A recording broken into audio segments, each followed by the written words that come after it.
que visa apoiar o sustento dos pastores e dos obreiros, que a nível nacional e também noutros países onde a língua portuguesa é oficial, contam então com a nossa ajuda. Não só a nossa Via da Leiria, não só os irmãos que sentem no seu coração o desejo de colaborar e apoiar, mas outras igrejas que se associaram a esta iniciativa. Então, são para eles que vão o nosso euro missionário, a nossa oferta missionária. Vamos consagrar a nossa oferta. Todo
e Salmo 150. Os irmãos podem seguir também pela projeção.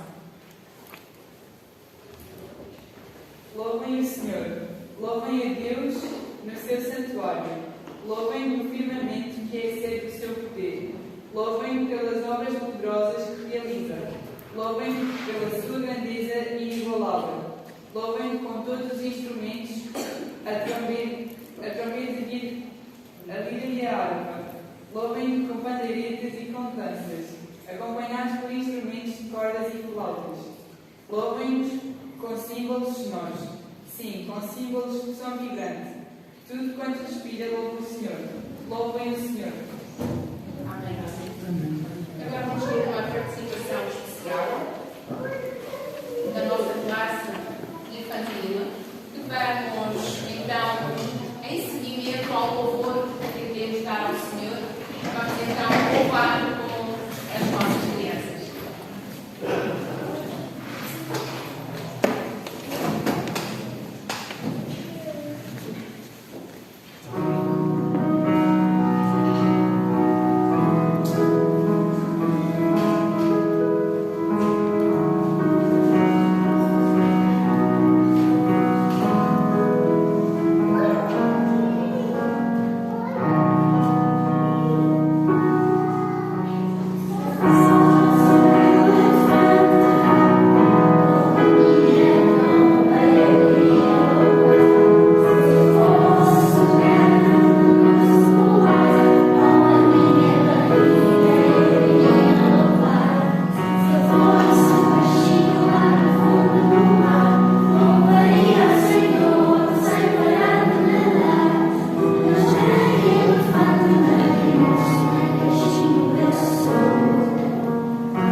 nesta hora também queremos te agradecer por mais uma esta oportunidade que dás a cada um de nós podermos estar aqui reunidos na tua casa de oração.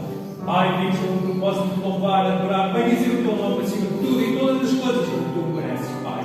Obrigado por tudo. Obrigado por mais esta semana que tu nos concedeste e continua a abençoar-nos. Queremos te agradecer agora por estes dízimos, estas ofertas. Pedimos sempre, Pai, que sejas tu, que nos possas orientar e que elas possam ir de encontro à beneficência, de encontro à manutenção aqui do teu templo, Pai. E que possamos ajudar aqueles que necessitam da nossa ajuda. E que através dela eles possam ver o teu grande amor que tens para connosco e para com eles, Pai. No nome do Filho de Jesus Cristo, tudo isto pedimos, tudo te agradecemos, em o perdão dos nossos pecados. Amém. Passamos agora então a palavra ao pastor, que nos vai dirigir a mensagem.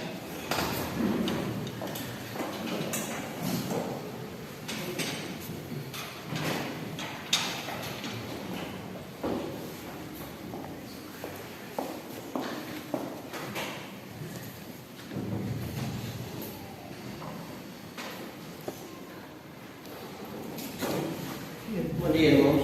Bom dia. Bom estarmos aqui reunidos para louvarmos e adorarmos ao Senhor nosso Deus. Nós estamos refletindo sobre a realidade dos 10 mandamentos, aquilo que Deus determinou, e hoje aquele mandamento tem muito a ver com o que está acontecendo à nossa volta, não é? Nós estamos vendo nos dias que correm a violência que graça, a morte que, como dizia no passado Zeca Afonso, se os irmãos não conhecem, recomendo que conheçam e busquem. Ele tem uma canção que ele diz: a morte saiu à rua. Parece que nós estamos vivendo esses dias em que a morte saiu à rua. Não só na guerra, ela está presente nos nossos dias, até dentro das comunidades ditas evangélicas. E nós podemos matar de muitos jeitos. E é isso que nós vamos refletir um pouco hoje no texto sobre a santidade da vida. Êxodo, capítulo 20, versículo 13. É um texto muito pequeno, mas muito profundo, porque é a palavra de Deus. Diz assim: não matarás. Vamos lá. Senhor, é a tua palavra. E a palavra que tu prestes e direcionastes ao teu povo, povo que tu adquiristes e comprastes para ti. E nós estamos aqui sendo o teu povo, reunidos em teu nome, querendo aprender de ti, querendo aprender sobre a Escritura, escutar a tua voz. Por isso, pedimos que o Espírito Santo ele nos ilumine. Pedimos que tu nos abras o entendimento, tu nos abras a mente, os ouvidos para perceber a tua palavra e colocá-la em prática nas nossas vidas. Ajuda-nos na compreensão do texto, aplicá-lo à nossa vida. É o que te pedimos em nome de Jesus. Amém. A santidade da vida é o 6º mandamento. É o menor de todos, mas nem por ser o menor de todos, ele se torna irrelevante. Nós precisamos entender que este mandamento, esta 6ª palavra, ela é mal interpretada nos nossos dias. É muito mal interpretada por muitos. Portanto, nós precisamos parar, olhar para a Escritura, estudá-la atentamente, pedir orientação do Espírito Santo para que Ele nos dê a interpretação correta do texto, para que Ele nos dê a compreensão do texto, para que possamos aplicá-lo às nossas vidas. Porque quando nós dizemos não matarás, envolve muita coisa. Posso dizer que nós não devemos matar um animal. Posso dizer que um policial, ele não pode matar alguém quando ele está num confronto. Eu posso dizer que nós não podemos matar quando estamos agindo em legítima defesa. Mas será que é isso que o texto está dizendo? Há implicações que nós precisamos pensar. E devemos entender que por trás dessa formulação negativa desse sexto mandamento, acima de tudo há um ressoar com força a grande afirmação da vida, a valorização da vida. Essa constitui um direito essencial, fundamental do ser humano, que é preciso garantir contra toda a tentativa arbitrária, contra toda a ação delituosa de transgressão. Esse é o princípio fundamental do direito à vida e que não pode ser relativizado. O homicídio, ele é um ato negativo que o homem pode cometer contra um dos seus semelhantes.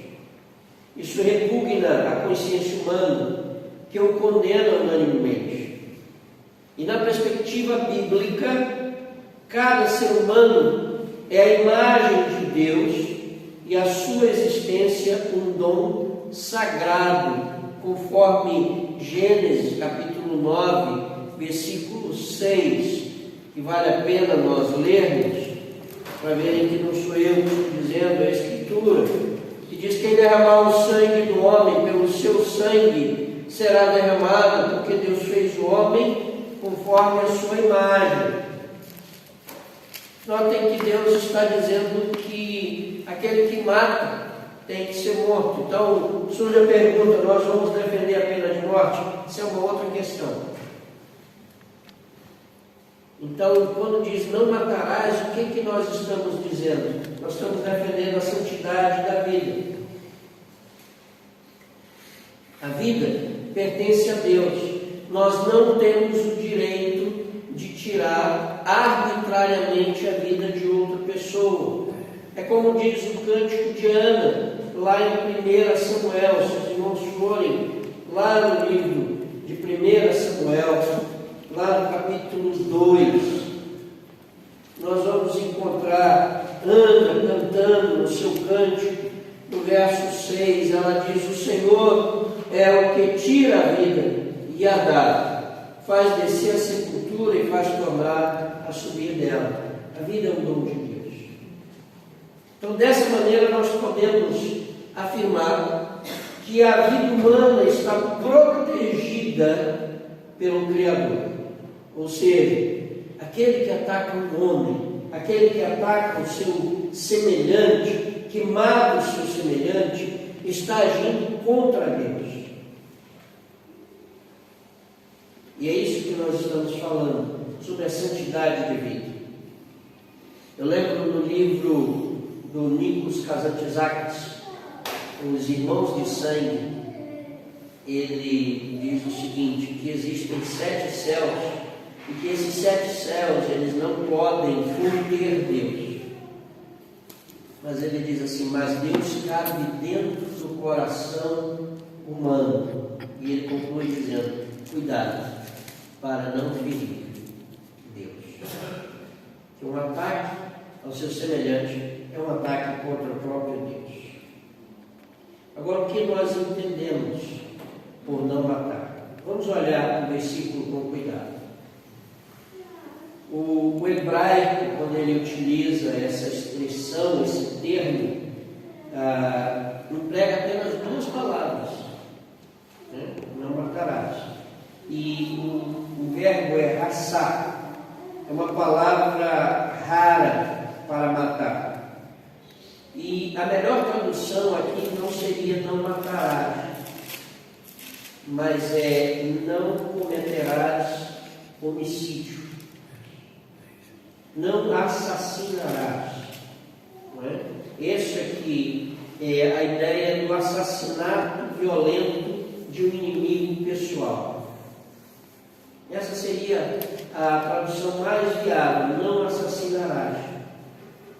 O mandamento ele está sendo pronunciado de uma forma mais geral possível. Mas a lei, ela claramente fazia distinção entre o assassinato propriamente dito e o homicídio acidental. Porque nós podemos matar alguém acidentalmente. Imagine, eu vou conduzindo o carro, pego uma poça d'água, perco o controle do carro, atropelo alguém e essa pessoa morre. Eu queria matá-la? Não. Mas ela morreu. Então a Escritura faz essa diferença. Ela faz a diferença entre aquele que é acidental ou não premeditado. Veja, no capítulo 21 mesmo, versículo 12 a 14, diz assim: quem ferir alguém que morra, ele também certamente morrerá. Porém, se lhe não armou ciladas, mas Deus o fez encontrar nas suas mãos, ordenar-te-ei um lugar para onde ele fugirá. Mas, se alguém se ensoberbecer contra o seu próximo, matando com engano, tirá-lo-ás do meu altar para que morra. Ou ferir a seu pai e sua mãe, certamente morrerá. Ou seja, há um contexto. Se você não tem o desejo de matar alguém, você tem que ser protegido. O verbo correspondente a morrer é não matar. E aqui havia aqui é uma profunda ligação, porque dentro do conceito no Antigo Testamento não havia aquilo que nós chamamos hoje dos pacifistas. Mas a própria Bíblia, ela trata muito bem essa realidade. Nós estamos agora estudando os mandamentos horizontais. Nós já vimos os mandamentos que se relacionam com Deus. Agora estamos vendo os relacionamentos, os mandamentos que tratam da nossa relação com os próximos. Não é? E vamos recordar que o primeiro inicia-se com a família. Primeiramente, os de casa. Primeiramente, os nossos pais, os nossos idosos, que devem ser cuidados e amparados. Agora, os de fora. E a ideia é que devemos respeitar o outro, devemos preservar a sua integridade, devemos preservar os seus bens. Quando nós olhamos a expressão não matarás, nós estamos tratando da vida do outro. E o texto diz que é fundamental respeitar a vida do seu semelhante. Ou seja, nós, eu, tu, não podemos tirar a vida de outra pessoa. Mas aqui duas perguntas se levantam. E essas perguntas que na exposição do texto eu vou tentar responder. A primeira: como é que eu posso matar alguém? Às vezes até com uma simples palavra. Uma simples boa. Mas a segunda pergunta: por que não posso matar o outro? Porque temo a Deus. Porque temo a Deus. Né? Mas vamos aprofundar um pouquinho mais. Porque nós matamos por palavras, nós matamos, às vezes, por opção. Nós vamos ver o que o texto pode nos ajudar. Vamos procurar olhar para a Escritura buscando respostas. E a primeira resposta é que nós matamos por cometimento, por ação. A pessoa mata por ação, por atitude, porque ela vai e fere outro. Fruto da sua vontade, que surge como resultado, muitas vezes, da raiva, do ódio, da amargura. Isso fica muito claro na história de um homem chamado Lameque. Eu peguei Lameque, não quis pegar Caim, que depois a gente usa Caim. Mas Lameque é bem interessante. Vejam, Gênesis capítulo 4, versículo 23, ele diz assim: disse Lameque às suas duas mulheres. O homem já era bígamo. Uma mulher já dá trabalho, duas. Uma sogra já dá dor de cabeça, duas, então pensa. Mas ele diz assim: e disse Lameque às suas mulheres, Ada e Zilá: ouvi a minha voz, vós mulheres de Lameque, escutai o meu dito, porque eu matei um varão por me ferir e um jovem por me pisar. O texto deixa muito claro que a atitude de Lameque ela foi motivada por sua raiva, por seu ódio, e o resultado foi um homicídio. E nós precisamos entender que essa afirmação negativa de não matarás, não matarás, traz consigo implicitamente a realidade de que eu e tu, e agora talvez seja muito duro escutarem isso, somos homicidas em potencial. Somos assassinos em potencial. Porque se não fôssemos, Deus não diria: não matarás.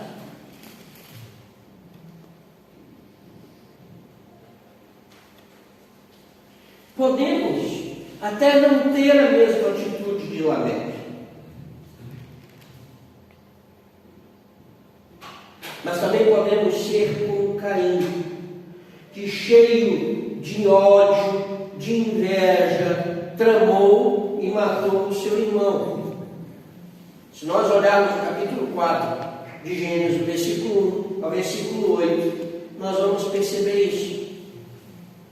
Caim deixou a raiva invadir o seu coração, se encheu de ódio, tramou, maquinou, levou o seu irmão para o campo e matou o seu irmão. Mas aí tu podemos dizer: mas eu não sou como Caim, eu não faço isso, eu não me deixo levar pela violência. Mas preste atenção. Pode ser que nós não tenhamos matado alguém que nos pisou, mas sem dúvida, eu e qualquer um que aqui está presente, já odiamos alguém profundamente. Isso em determinados momentos. Estivemos no mesmo nível de um assassino, pela questão do ódio profundo e da raiva. Estou exagerando? Não. Vamos recordar o que disse o Senhor Jesus? Sabe, ele internalizou a lei. Ele tirou a lei da esfera do fazer e não fazer e a colocou na esfera dos sentimentos. Vejam o que ele diz em Mateus capítulo 5, versículo 21 e 22. Vamos lá para Mateus capítulo 5, conhecido no Sermão do Monte, versículos 21 e 22. Eu sei que os irmãos têm projetado e leem por ali, mas eu gosto de ler aqui. Eu trouxe a Bíblia, eu tenho que ler na minha Bíblia. Ele diz assim: ouvistes que foi dito aos antigos, não matarás, mas qualquer que matar será réu de juízo. Eu, porém, vos digo que qualquer que sem motivo se encolerizar contra seu irmão será réu de juízo. Nós não ficamos zangados com os nossos irmãos por motivos banais. Nós somos muito espirituais, nós não ficamos zangados com ninguém. Por isso nós não somos réus de juízo. E qualquer que chamar o seu irmão de raca, chamar o seu irmão de tolo, será réu no Sinédrio. Sinédrio é o tribunal lá de Israel. E qualquer que ele chamar de louco, será réu do fogo do inferno. Agora, é interessante porque esse termo raca aqui é um termo pejorativo.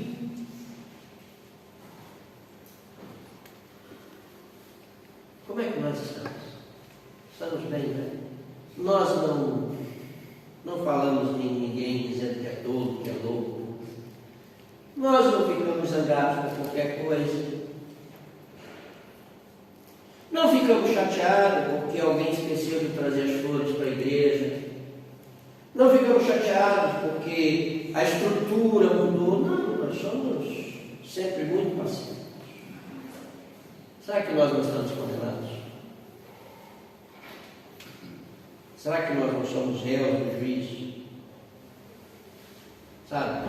A verdade é que muitas vezes eu me incluo, eu não vou ser daquele final, não, eu estou dentro da parada também.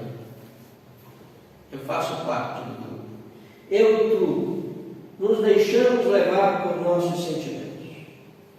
Há momentos em que nós somos tomados pela raiva, pelo ódio, e nós agimos nessa tensão toda, nos deixamos levar pelas emoções e perdemos toda a razão. Sem falar que aqueles que passam a vida inteira odiando o outro. Pois aconteceu comigo lá na adolescência, eu tinha 10 anos. Eu estou com 70 anos. Mas aquela pessoa desgraçada fez isso. Passou tanto tempo, mas eu continuo aqui ruminando, guardando, odiando isso no coração.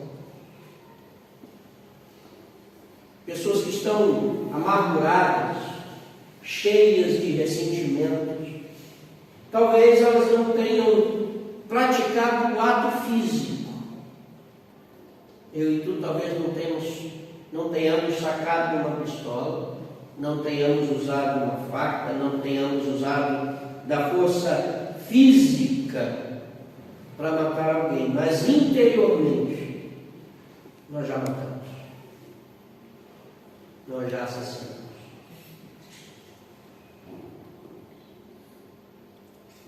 Vamos recordar o seguinte, que na raiz do assassinato estão o ódio e o descontrole emocional. A violência encontra campo propício para se desenvolver por absoluta falta de freios. O ódio, ele alimenta, e o descontrole, ele viabiliza essa atitude. Portanto, é preciso ter cuidado como nós agimos, para evitar que nos tornemos assassinos, homicidas. Nós precisamos fazer o que a Escritura diz. Vamos ficar com algumas palavras do apóstolo Paulo. Primeiro, aqui ele escreve aos Romanos, lá no capítulo 12, e Paulo, quando faz isso, na sua escrita aos Romanos, no capítulo 12, ele está citando a Escritura. Mas no capítulo 12, no versículo 19, ele diz assim: não vos vingueis a vós mesmos, amados, mas dai lugar à ira, porque está escrito: minha é a vingança, eu recompensarei, diz o Senhor. E aqui ele está citando o livro de Levítico, o livro de Provérbios, o livro de Deuteronômio, está citando o livro de Abacuque, está citando o Êxodo, está citando Mateus, quer dizer, Abacuque não, Hebreus, desculpem. Veja, ele diz: eu não me torno um assassino quando eu desisto de agir e coloco isso perante Deus. E aí ele cita o Salmo 4, o verso 4, quando ele escreve aos Efésios, não é? Quando ele escreve aos Efésios, 4, 26, ele diz assim: irai-vos e não pequeis, não se põe o sol sobre a vossa ira. E depois ele segue afirmando no versículo 31, isso tudo é para nós não sermos assassinos. Toda a amargura, a ira, a cólera, a gritaria e a blasfêmia e toda a malícia seja tirada de entre vós. Notem, ele está falando para crentes. Ele não está falando para gente que não conhece Jesus. Ele está falando para os membros da igreja. E ele está dizendo assim: olha, aqui no nosso meio existe amargura, no nosso meio existe ira, no nosso meio existe cólera, no nosso meio existe gritaria, no nosso meio tem blasfêmia, no nosso meio tem malícia, mas isso precisa ser tirado. Isso não cabe na nossa realidade.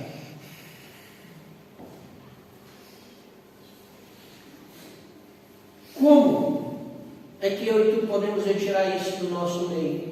Retirar essas atitudes da nossa vida? No versículo anterior ele diz: dando lugar ao Espírito Santo, mortificando a nossa carne e deixando que o Espírito atue no nosso ser. Como eu posso matar alguém? Por cometimento, por ação, por atitude, com palavras e atos, por falta de misericórdia. Isso pode ser fisicamente, mas também pode ser apenas dentro de mim. Uma outra resposta é que nós matamos por omissão. Notem, todo o assassinato ele é um ato social.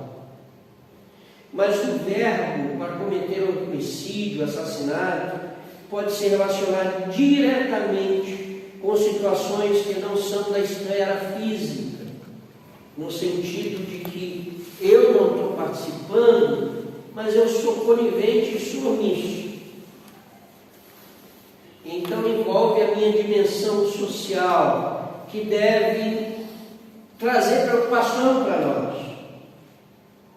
Quando nós nos calamos diante das atrocidades, quando silenciamos diante da exploração do outro, quando nós vemos o que está acontecendo entre Ucrânia e Rússia, não é a questão da guerra que nós falamos, mas a questão da morte dos inocentes, da violação das mulheres, do que está acontecendo entre Israel e Gaza. E que me preocupa ver gente levantando a bandeira de Israel como se Israel ali geográfico fosse o povo de Deus. Porque o Israel de Deus somos nós. Não é aquele espaço geográfico. E nós não podemos compactuar com a atitude de um homem que diz: nós vamos exterminar todos. Isso é genocídio, isso não é guerra, isso não se faz em nome de Deus. E ele pegou a Escritura para defender isso. A Escritura que diz: não matarás, não cometerás assassinato, não destruirás as viúvas e os órfãos. Mas nós podemos continuar falando de outros países. Nós não podemos ser omissos. Vejam, quando nós olhamos para a Escritura, ela diz isso. O salmista, ele clama, ele ergue a voz a Deus, gritando: Até quando?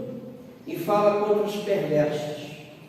Ele clama a Deus para que o Senhor atue, pois não está sendo feita justiça. Aqueles que deveriam agir não agem, são omissos, ficam calados, e por isso o salmista ergue a sua voz diante de Deus. Veja o Salmo 94.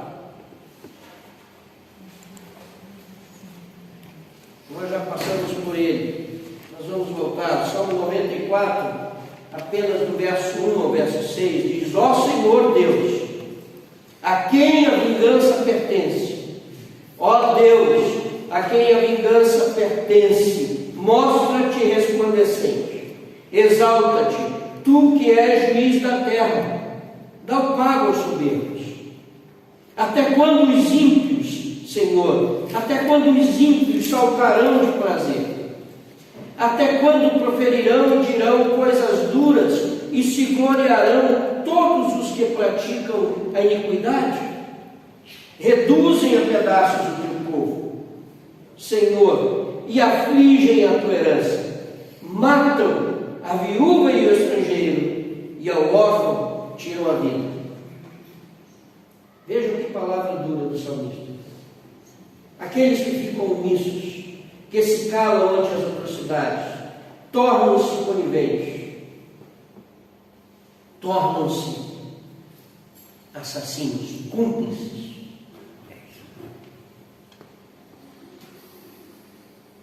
Mas será que nós não somos cúmplices? Será que nós não somos coniventes? A exploração social é uma maneira de matar o próximo. E nós precisamos ter consciência disso. Precisamos falar e mostrar essa realidade. Precisamos dizer que Deus não aceita essa realidade. Isso não é ser de esquerda nem de direita. Isso não é ser de centro-direita nem centro-esquerda. Isso não é ser socialista nem ser comunista. Isso é ser bíblico. A Escritura diz isso. O livro de Jó diz isso. Capítulo 24, versículo 13 a 15. É duro o que é dito ali no livro de Jó. Veja, eles estão entre os que se opõem à luz, não conhecem os seus caminhos e não permanecem nas suas veredas. De madrugada se levanta homicida, mata o pobre e necessitado, e de noite é como ladrão. Assim como os olhos do adúltero aguardam o crepúsculo, dizendo: não lhe verá o olho nenhum, e oculta o rosto. Aqui fala diretamente em matar o pobre e o indigente. Não é morte física que o texto está falando. O texto está falando de exploração social. E se nós somos omissos a isso, nós estamos compactuando com tais casos. Compactuando com tais casos. Agora, como é que nós estamos agindo? Como é que matamos pessoas? Quando diante das tragédias, quando diante das atrocidades, nós nos calamos, quando compactuamos, quando vemos o que acontece à nossa volta e não fazemos nada.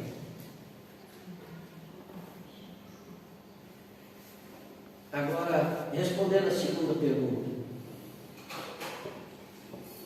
porque eu não posso matar? Não posso matar porque a vida pertence a Deus.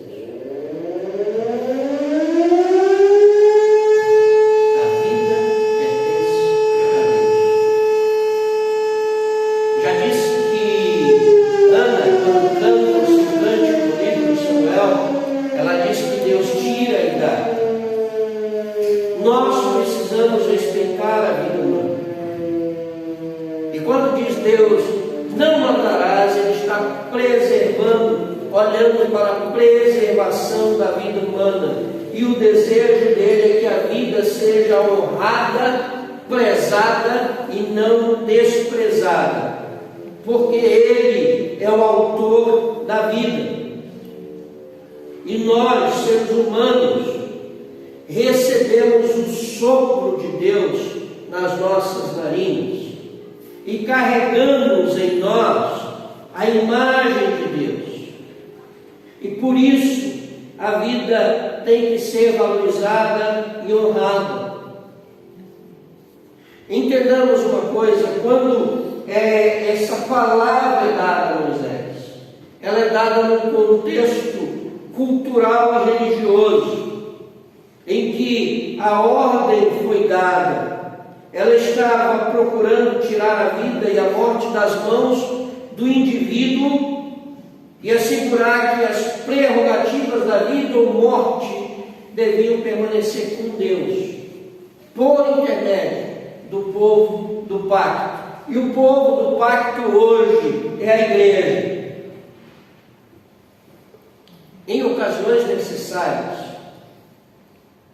a comunidade haveria de discernir a vontade de Deus e depois declarar guerra com pena capital. Isso fica claro na Escritura. A vida, portanto, era um bem sagrado, confinado à comunidade nos limites do pacto. Esse princípio se expressa na declaração negativa de que no nível pessoal ninguém devia tirar a vida de outro. Mas positivamente, a comunidade também é responsável pelo bem, vejam, do indivíduo, e as ações da comunidade, bem como as suas atitudes, devem ser coerentes com a dignidade e o valor de cada um dos participantes, como indivíduo feito à imagem e semelhança de Deus. Pergunta. Nós estamos olhando o outro com a devida dignidade que lhe é dada por Deus? Nós estamos sendo coerentes com essa realidade? A vida, ela é um dom de Deus. Nós não podemos matar porque a vida pertence a Deus. Não podemos matar porque no outro se reflete para mim a imagem de Deus. E eu me percebo nele. Não podemos matar porque só Deus é fonte de vida. E Ele dá e Ele tira. E quando isso acontece, nós devemos fazer como fez e como disse Jó: o Senhor deu, o Senhor tirou, bendito seja o nome do Senhor. E nos momentos mais difíceis que eu tive, foi falar com um pai que havia perdido o seu filho, na época do Covid. E eu fui falar com aquele homem, e aquele homem em lágrimas, sentindo toda a dor que não tem nome. Ele disse para mim: pastor, eu perdi meu filho. Nós estávamos falando por telefone, eu disse: meu irmão, eu queria poder estar aí para lhe dar um abraço. E ele continua assim: mas foi o Senhor quem me deu, foi o Senhor quem me tomou, bendito seja o nome do nosso Senhor. E eu naquele momento despenquei, porque eu pensei nos meus 2 filhos, eu não sei se digo isso. Mas a vida pertence a Deus. Por isso que nós não devemos matar. Vamos concluir, que a hora avança. Não matarás. nem por ação, nem por omissão. Nós somos agentes da vida, e vida em abundância. Não matamos porque percebemos que o outro, o nosso semelhante, ele carrega, nos mostra a imagem de Deus para nós. E através dele nós nos percebemos. Não matamos porque a vida é sagrada e ela é dádiva de Deus. Que possamos ser, como igreja, como povo de Deus, portadores da vida. Portadores da vida. E que a vida triunfe sempre sobre a morte. Amém? Senhor, muito obrigado pela tua palavra. E nós queremos pedir em nome de Jesus que as nossas palavras elas sejam sempre temperadas com sal. Que as nossas palavras elas sirvam para produzir vida. Que as nossas atitudes sejam promotoras de vida. Que jamais em nós reine o ressentimento, a amargura, antes pelo contrário, da mesmo modo como nós fomos perdoados por Ti, nós também possamos perdoar. Da mesma forma que Tu nos concedestes a vida, nós possamos conceder vida àqueles que, por algum motivo, nós tenhamos matado interiormente. Ajuda-nos para que não sejamos omissos. Ajuda-nos para que não sejamos atuantes de atrocidades. Que em nós abunde o Teu amor, a Tua graça, a comunhão e a consolação do Deus Filho, hoje e sempre. Amém.